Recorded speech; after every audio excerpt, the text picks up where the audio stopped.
ಶ್ರವಣ Kannada podcast channel ಅರ್ಪಿಸುವ ಕೇಳು ಕಾದಂಬರಿ, ಸುಮಧ್ವ ವಿರಚಿತ ಕಾದಂಬರಿಗಳ ಧ್ವನಿರೂಪಕ ಪ್ರಸ್ತುತಿ. ಈ ಸರಣಿಯಲ್ಲಿ ಕೇಳಿ ಸಂಗಾತಿ ಕಾದಂಬರಿಯ ಸಂಚಿಕೆಗಳನ್ನು ಶ್ರೀಮತಿ ಮಂಜುಳಾ ರವರ ಧ್ವನಿಯಲ್ಲಿ. ಮುನ್ನುಡಿ ಪ್ರಸ್ತುತಿ ಶ್ರೀ ದ್ವಾರಕನಾಥ್ ರವರಿಂದ. ಕಾದಂಬರಿ ಸರಣಿಯ ಪ್ರತಿ ಸಂಚಿಕೆ ಅಪ್ಲೋಡ್ ಆದಾಗ ಮರೆಯದೆ ಕೇಳಲು ನಮ್ಮ ಚಾನೆಲ್ ಸಬ್ಸ್ಕ್ರೈಬ್ ಮಾಡಿ ಮತ್ತು ಬೆಲ್ ಐಕನ್ ಒತ್ತಿರಿ.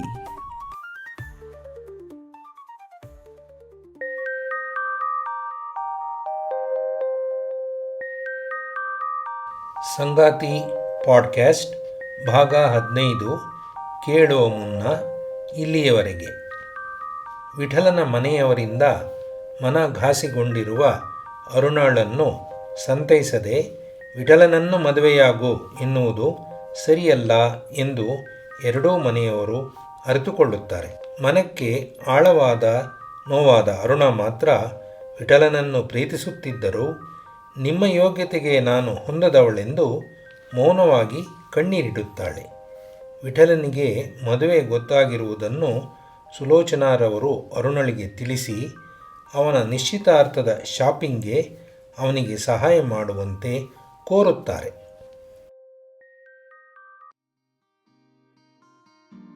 ಸುಲೋಚನಾ ತಯಾರಾಗಲು ಒಳಗೆ ಹೋಗಿದವರು ರೇಡಿಯೋ ತಿರುಗಿಸಿಯೇ ಹೋಗಿದ್ರು. ಅರುಣ ವಿಠಲನ ಮನಸ್ಥಿತಿಗೆ ಉತ್ತರವೋ ಅನ್ನುವಂತೆ KS ನರಸಿಂಹಸ್ವಾಮಿಯವರ ಗೀತೆ ರೇಡಿಯೋದಲ್ಲಿ ತೇಲಿ ಬರ್ತಾ ಇತ್ತು. ಒಂದು ಹೆಣ್ಣಿಗೊಂದು ಗಂಡು ಹೇಗೋ ಏನು ಹೊಂದಿಕೊಂಡು, ಕಾಣದೊಂದ ಕನಸು ಕಂಡು, ಮಾತಿಗೊಲಿಯದಮೃತ ಉಂಡು, ದುಃಖ ಹಗುರವೆನುತಿರೆ, ಪ್ರೇಮವೆನಲು ಹಾಸ್ಯವೇ. ಆ ಹಾಡನ್ನು ಕೇಳ್ತಾ ಇದ್ದ ವಿಠಲ ಅರುಣಳತ್ತ ಕಳ್ಳ ನೋಟ ಬೀರ್ದ. ಅರುಣ ಎದ್ದು ಹೋಗಿ ರೇಡಿಯೋ ಆರಿಸಿದ್ಲು. ಸುಲೋಚನಾ ಇದ್ದ ಕಡೆಯಿಂದಲೇ ಅದು ಯಾಕೆ ಆರಿಸಿದ್ಯೆ, ಆ ಭಾವಗೀತೆ ಅಷ್ಟೊಂದು ಚೆನ್ನಾಗಿತ್ತು ಅಂತ ಅಲ್ಲಿಂದಾನೆ ಕೂಗಿದ್ರು.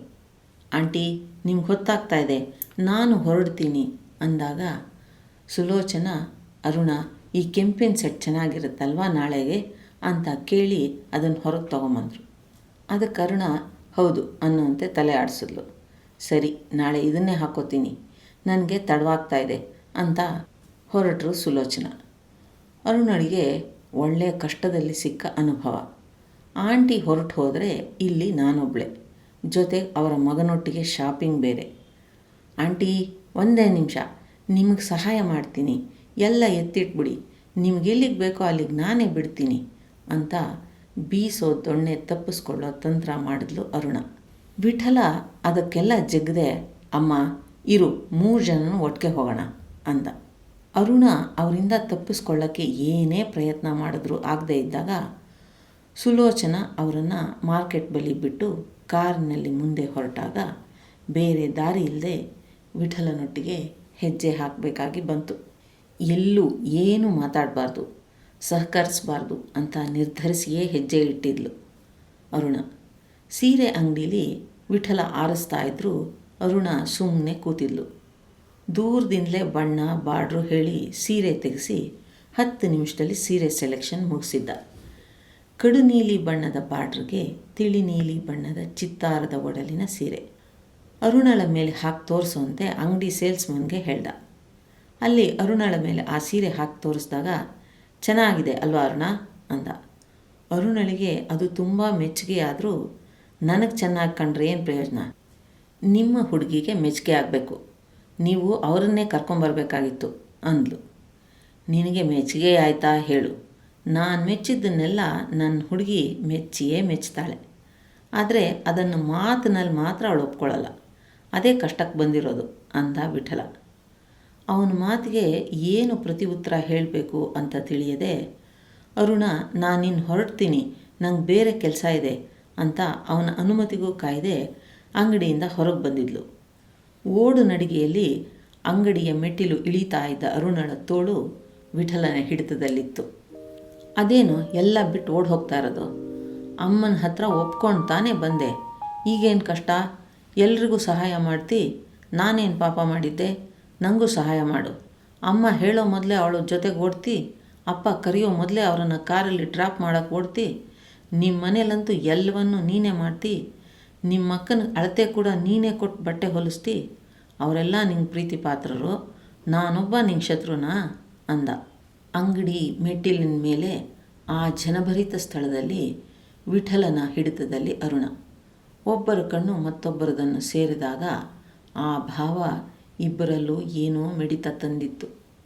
ಇನ್ನೊಂದು ಕ್ಷಣ ವಿಠಲನ ಕಣ್ಣನ್ನೇ ನೋಡಿದ್ರೆ ನನ್ನ ಹೃದಯವೆಲ್ಲ ತೆಕ್ಕೊಂಡು ಅವರಿಗೆ ತಿಳಿದು ಅನಾಹುತ ಆಗತ್ತೆ ಅಂತ ತಕ್ಷಣ ಕಣ್ಣು ಕೆಳಗಿಳಿಸಿದ್ಲು ಅರುಣ. ಅವಳು ಮನದಲ್ಲೇ ಯೋಚಿಸ್ತೊಡಗಿದ್ಲು. ಕೃಷ್ಣ, ನೀವು ನೆನಪಾದ ಕ್ಷಣ ಬದುಕಿಗೆ ಸಂಭ್ರಮದ 1000 ಬಣ್ಣ. ಇನ್ನು ಜೊತೆಗಿದ್ದರಂತೂ ಮುಗಿದೇ ಹೋಯಿತು. ಆ ಕಲ್ಪನೆಯೇ ವರ್ತಮಾನದ ವಾಸ್ತವಗಳನ್ನು ನಿಭಾಯಿಸುವ ಶಕ್ತಿಯನ್ನು ಕೊಡುತ್ತೆ. ಬದುಕನ್ನು ಸಹಜವಾಗಿಸಿಕೊಳ್ಳೋದು ಹೇಗೆ, ಅದನ್ನು ಪ್ರತಿ ಹಂತದಲ್ಲೂ ಸಂಭ್ರಮಿಸೋದು ಹೇಗೆ ಅಂತ ದೂರದಲ್ಲಿ ನಿಂತು ನೋಡಿ ನಿಮ್ಮಿಂದ ಕಲಿತವಳು ನಾನು ನಿಮ್ಮನ್ನು ಅವರೆಲ್ಲರಿಗಿಂತ ಹೆಚ್ಚಾಗಿ ಪ್ರೀತಿಸಿದೆ. ಆದರೆ ಅದಕ್ಕೆ ನನ್ನ ಯೋಗ್ಯತೆ ಸರಿಯಾಗಲಿಲ್ಲ. ನಿನ್ನ ಯೋಗ್ಯತೆಗೆ ಮೀರಿದುದಕ್ಕೆ ಕೈ ಚಾಚಬೇಡ ಅಂತ ವಿವೇಕ ನನಗೆ ಎಚ್ಚರಿಸ್ತಲೇ ಇದ್ದಿದ್ದರಿಂದ ಮೂಕ ವೇದನೆ ಅನುಭವಿಸಿದೆ. ನಿಮ್ಮ ಮಟ್ಟಕ್ಕೆ ಯೋಗ್ಯತೆ ಸಂಪಾದಿಸುವ ದಾರಿ ನನಗೆ ತಿಳಿದಿರಲಿಲ್ಲ. ದಾಟಲು ಅಸಾಧ್ಯವಾದ ಸಮುದ್ರ ದಾಟಲು ಹಡಗು ಇದೆ. ಕತ್ತಲೆಗೆ ದೀಪ ಇದೆ. ಗಾಳಿ ಇಲ್ಲದಿದ್ದಾಗ ಬೀಸಣಿಗೆ ಇದೆ. ಎಲ್ಲಕ್ಕೂ ಪರ್ಯಾಯ ಮಾರ್ಗ ಇದೆ. ಆದರೆ ಈ ಪ್ರೀತಿಸುವ ಮನಸ್ಸನ್ನು ವಿಮುಖಗೊಳಿಸುವ ಮಾರ್ಗ ಎಲ್ಲಿದೆ? ಈ ಪ್ರೀತಿ ಯಾತನೆಗೆ ಅದರದ್ದೇ ಆದ ಧ್ವನಿ ಇದೆ. ಈ ಪ್ರೇಮ ನಿವೇದನೆ ಈಗ ನನಗೆ ಅಸಾಧ್ಯ ಅಂತ ಅರಿವಾಗಿದೆ. ಅರ್ಥವೇ ಗೊತ್ತಿರದ ಈ ಪ್ರೀತಿ ಇದೆ ಎಂದು ಊಹೆ ಕೂಡ ಇಲ್ಲದ ನಿಮಗೆ ನನ್ನ ಈ ಮೌನದ ಸದ್ದು ಎಂದೂ ಅರಿವಿಗೆ ಬಾರದು ವಿಠಲ. ಪ್ರೀತಿ ಅರ್ಥವೇ ಆಗದವರು ಇನ್ನು ಭಾಷೆಯಲ್ಲಿ ಮಾತಾಡುವುದೆಂತು? ನನ್ನ ಅಕ್ಕನನ್ನು ನೋಡಲು ಬಂದವರು ಬದಲಿಗೆ ನನ್ನನ್ನು ಕೇಳಿದ್ದರೆ ಉತ್ತರ ಉತ್ತಮವಾಗಿ ನಮ್ಮಿಬ್ಬರಿಗೂ ಇಷ್ಟವಾಗುವಂತೆ ಹೇಳ್ತಿದ್ದೆ. ಈಗ ಕಾಲ ಮೀರಿದೆ ಅಂತ ಅರುಣ ಮನದಲ್ಲೇ ನೊಂದುಕೊಂಡು ಅವಳ ಕಣ್ಣಲ್ಲಾಗಲೇ ನೀರು ತುಂಬುತ್ತಾ ಬಂದಿತ್ತು. ಮೌನವಾದ ಅರುಣಳ ಕಣ್ಣಲ್ಲಿ ನೀರು ಕಂಡ ತಕ್ಷಣ ವಿಠಲ ಎಚ್ಚೆತ್ತ. ಇದೇನು ಕಣ್ಣಲ್ಲಿ ನೀರು, ಏನಾಯಿತು ಅಂದ ಅಮಾಯಕನಂತೆ. ಅರುಣ ಏನೂ ಹೇಳಲು ತೋಚದೆ, ನೀವು ಹಿಡ್ಕೊಂಡಿರೋ ಕೈ ನೋಯ್ತಾ ಇದೆ ಅಂದ್ಲು. ಅವಳ ಆಕರ್ಷಕ ಉಡುಪಿನ ನೂರು ಬಟ್ಟೆಯ ಹಿಂದಿದ್ದ ಬಿಳಿಯ ನುಣುಪು ಕೈ ಅದಾಗಲೇ ಕೆಂಪಾಗಿತ್ತು. ತಕ್ಷಣವೇ ಕೈ ಬಿಟ್ಟ ವಿಠಲ. ನಾವು ಗಂಡಸರು ಹೊರಟ್ರೆ ಏನು ಮಾಡೋದು? ನೀವು ಇಷ್ಟು ಸೂಕ್ಷ್ಮ ಆದರೆ ನಿಮ್ಮೊಡನೆ ವ್ಯವಹರಿಸೋದು ನಮಗೆ ಬರಲ್ಲ.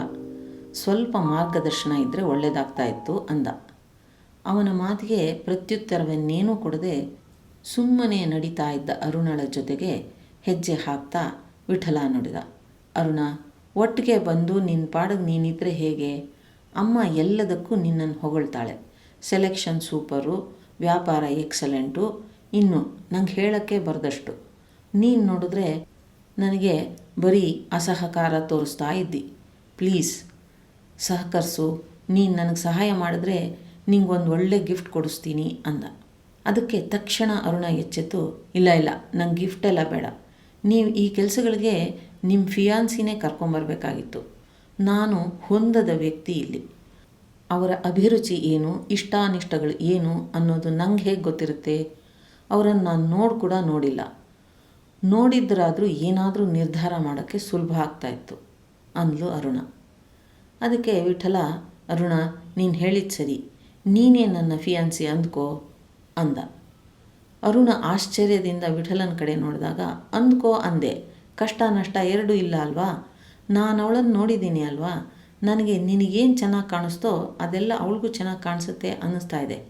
ಬಾ, ಬರೀ ವಾದ ಮಾಡ್ತಾ ಇದ್ದರೆ ಕೆಲಸ ಮುಂದಕ್ಕೆ ಹೋಗಲ್ಲ ಅಂತ ಕರೆದರೂ ಸಪ್ಪಗೆ ಕದಲದೆ ನಿಂತಿದ್ದ ಅರುಣಳನ್ನು ಕಂಡು, ಅರುಣ, ನಾನು ನನಗೆ ಗೊತ್ತಾಗಿರೋ ಹುಡುಗಿನ ಎಲ್ರಿಗಿಂತ ಮೊದಲು ನಿನಗೆ ಪರಿಚಯ ಮಾಡಿಸ್ತೀನಿ. ಅದು ನನ್ನ ರೂಮಲ್ಲಿ ನಾವಿಬ್ಬರೇ ಇರೋವಾಗ. ಸಂತೋಷ ತಾನೇ? ಬಾ ಅಂತ ಅವಳ ಅಭಿಪ್ರಾಯಕ್ಕೂ ಕಾಯ್ದೆ ಟೈಲರ್ ಅಂಗಡಿ ಒಳಗೆ ನುಗ್ದ.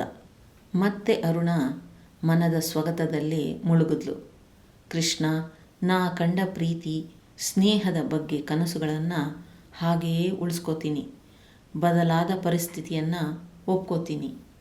ನನ್ನ ಮನದ ಸಮಾಧಾನಕ್ಕೆ ನಿಮ್ಮನ್ನು ಮರಿಬೇಕು.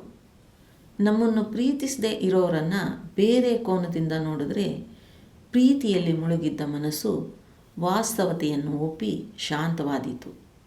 ಪ್ರೀತಿಯ ಹೊರೆ ಇಳಿಸಿ ಅವರನ್ನು ಮರೆಯಬೇಕಾಗಿರೋದು ನನ್ನ ಮನಸ್ಸಿನ ಸ್ವಸ್ಥತೆಗೆ ಅತಿ ಅವಶ್ಯಕ. ಈಗ ನಿಮ್ಮ ಮೇಲೆ ಪ್ರೀತಿ ಮರೆತು ಬರೀ ಸ್ನೇಹ ತೋರಿ ಸಹನೆಯಿಂದ ವರ್ತಿಸಬೇಕು.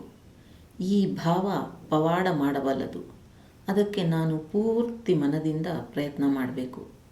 ಪ್ರೀತಿ ಪ್ರಣಯ ಅಷ್ಟೇ ಬದುಕಲ್ಲ, ಅದು ಬದುಕಿನ ಒಂದು ಭಾಗವಷ್ಟೇ ಅಂತ ಮನಸ್ಸನ್ನು ಒಪ್ಪಿಸಬೇಕು ಅಂತ ಅವಳು ಮನದಲ್ಲೇ ನಿರ್ಧಾರ ಮಾಡಿ ವಿಠಲನ ಹಿಂದೆ ಸಮಾಧಾನದಿಂದ ಹೆಜ್ಜೆ ಹಾಕಿದ್ಲು.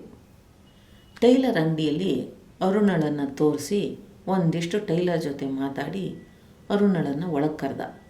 ಟೈಲರು ಅರುಣಳ ಅಳತೆ ತೆಗೆದುಕೊಳ್ಳೋಕೆ ಪ್ರಾರಂಭ ಮಾಡ್ದ. ಅದಕ್ಕೆ ಅರುಣ, ಇದೇನು ವಿಪರೀತ, ನೀವು ನಿಮ್ಮ ಫಿಯಾನ್ಸಿನ ಕರೆಸಿ ನನ್ನ ಅಳತೆ ಕೊಡೋದು ಎಂಥದ್ದು ಅಂತ ವಿರೋಧಿಸಿದಾಗ ಅರುಣ, ಪ್ಲೀಸ್ ಕೋಆಪ್ರೇಟ್ ಮಾಡು, ನನ್ನವಳಿಗೆ ನಾನು ಸರ್ಪ್ರೈಸ್ ಕೊಡಬೇಕು, ಅವಳಿಲ್ಲದೆ ಅವಳ ಅಭಿರುಚಿಗೆ ಹೊಂದುವಂಥದ್ದು ಮಾಡಬಲ್ಲೆ ಅಂತ ತೋರಿಸ್ಬೇಕು ಅಂದಾಗ ಅರುಣಳಿಗೆ ಮತ್ತೇನೂ ಮಾತನಾಡಲಾರದೆ ವಿಠಲ ಹೇಳಿದಂತೆ ಕೇಳಬೇಕಾಗಿ ಬಂದಿತ್ತು. ಅಲ್ಲಿಂದ ಇಬ್ಬರು ಒಡವೆಗಳ ಅಂಗಡಿ ಒಳಹೊಕ್ಕಿದ್ರು. ಅರುಣ, ನನ್ನ ಉಂಗುರನ್ನು ನೀನು ಆರಿಸ್ಕೊಡು, ಅವಳದನ್ನು ನಾನು ಆರಿಸ್ತೀನಿ ಅಂತ ಪಕ್ಕದಲ್ಲೇ ಚೇರ್ ಎಳ್ಕೊಂಡು ಕುಳಿತೇ ಬಿಟ್ಟ ವಿಠಲ. ವಿಠಲ ಬರಿಯ ಬಂಗಾರದ್ದು ಸಾಕು ಎಂದಿದ್ದರಿಂದ ಹುಡುಕುವುದು ಸುಲಭವಾಗಿತ್ತು. ಅವುಗಳಲ್ಲಿ ಒಂದು ಅರುಣ ತೆಗೆದು ಇದು ನೋಡಿ ಅಂತ ತೋರಿಸಿದಾಗ ಕೈಗೆ ಹಾಕುವಂತೆ ಕೈ ಚಾಚಿದ್ದ ವಿಠಲ. ಅರುಣ ಸ್ವಲ್ಪ ನಿಧಾನಿಸಿದ್ರೂ ಉಂಗುರವನ್ನು ಹಾಕಿದ್ಲು. ಉಂಗುರದ ಕೈ ನೋಡಿಕೊಂಡು ಚೆನ್ನಾಗಿದೆ, ಆದರೂ ಅದು ನೋಡು ಎಂದು ಹಾಕಿದ್ದನ್ನು ತೆಗೆದು ಕೆಳಗಿಳಿಸಿದ. ಅರುಣ ಉಂಗುರ ಹಾಕುವಾಗ ಉಂಗುರಕ್ಕಿಂತ ಹಾಕುತ್ತಿರುವ ಅವಳ ಕಣ್ಣನ್ನೇ ನೋಡುತ್ತಿದ್ದ. ಇದೇ ರೀತಿ ಒಂದು 10-12 ಉಂಗುರಗಳನ್ನು ಹಾಕಿಸ್ಕೊಳ್ಳೋದು, ಅಯ್ಯೋ ಇನ್ನೊಂದು ನೋಡೋಣ ಅಂತ ತೆಗೆದಿರಿಸೋದು. ಹೀಗೆ ಮಾಡಿದಾಗ ಅರುಣ ಬೇಸರದಿಂದ ನಿಮಗೆ ಯಾವ್ದು ಹಾಕ್ಕೊಂಡ್ರೂ ಚೆನ್ನಾಗಿರುತ್ತೆ, ಯಾವ್ದು ಬೇಕೋ ತಗೊಳ್ಳಿ ಅಂತ ಹಿಂದೆ ಸರಿದು ಕುಳಿತಿದ್ಲು. ಅವನು ಅಷ್ಟಕ್ಕೆ ಸುಮ್ಮನಾಗಿ ಮೊದಲು ಅವಳು ತೋರಿಸಿ ಚೆನ್ನಾಗಿದೆ ಅಂದಿದ್ದನ್ನೇ ತೆಗೆದುಕೊಂಡಿದ್ದ. ಅರುಣ, ಹುಡುಗಿರು ಇಷ್ಟಪಡೋದು ಮುತ್ತನ್ನು ಅಂತ ಅವಳ ಕಿವಿ ಬಳಿ ಕೇಳಿದಾಗ ಅರುಣ ಬೆದರಿ ಅವನೆಡೆ ನೋಡಿದ್ಲು. ವಿಠಲ ನಗುತ್ತಾ, ಅದೇ ಹುಡುಗಿಯರು ಎಂಥ ಉಂಗುರ ಇಷ್ಟಪಡ್ತಾರೆ, ಮುತ್ತಿನ ಉಂಗುರನಾ ಅಂತ ಕೇಳಿದ್ದ. ನನಗೇನು ಗೊತ್ತೋ, ಅವರನ್ನೇ ಫೋನ್ ಮಾಡಿ ಕೇಳಿ ಅಂತ ಎಲ್ಲೋ ನೋಡಿದ್ಲು ಅರುಣ. ಅವಳ ಕೈ ಹಿಡಿದು ಚಂದದ ಉಂಗುರ ಒಂದನ್ನು ತೊಡಿಸಿದ್ದಲ್ದೆ, ನೋಡರುಣ, ಇದು ಸೂಪರ್ ಆಗಿದೆ ಅಲ್ವಾ, ಇದೇ ಇರಲಿ ಅಂತ ಅಂಗಡಿಯವನಿಗೆ ಎಲ್ಲ ಪ್ಯಾಕ್ ಮಾಡೋಕ್ಕೆ ತಿಳಿಸಿದ್ದ ವಿಠಲಕೃಷ್ಣ. ಅರುಣ ತನ್ನಲ್ಲೇ ಯೋಚಿಸ್ತೊಡಗಿದ್ಲು. ಅವ್ರ ಮದುವೆಗೆ ಅವ್ರು ಆರಿಸ್ತಾ ಇರೋದು, ಈ ಸಂತೋಷ ಎಲ್ಲ ಅವ್ರ ಮದುವೆದು, ಅವರು ನನ್ನ ಮದುವೆ ಅಂತ ಹೇಳಿ ನನ್ನನ್ನು ಇಲ್ಲಿ ಕರ್ಕೊಂಬಂದಿರೋದು, ಇದೆಲ್ಲ ಮಾಡ್ತಾ ಇರೋದು ಅವ್ರ ಮದುವೆಗೆ. ಆದರೂ ನಂಗೆ ಯಾಕೆ ನನ್ನ ಪ್ರೀತಿ ಮೇಲೆ ನಂಬಿಕೆ ಹೋಗ್ತಾ ಇಲ್ಲ?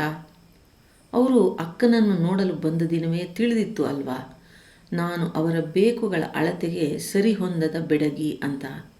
ಆದರೂ ಈ ಪ್ರೀತಿ ಬಿಡದು.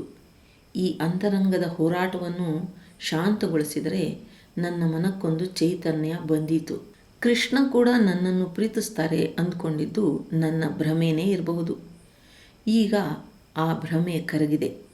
ಬಂದಿರೋ ಸನ್ನಿವೇಶವನ್ನು ನಾನು ಬದಲಾಯಿಸೋಕ್ಕಾಗಲ್ಲ, ಆದರೆ ನನ್ನನ್ನು ನಾನು ಬದಲಾಯಿಸ್ಕೊಳ್ಬಹುದು.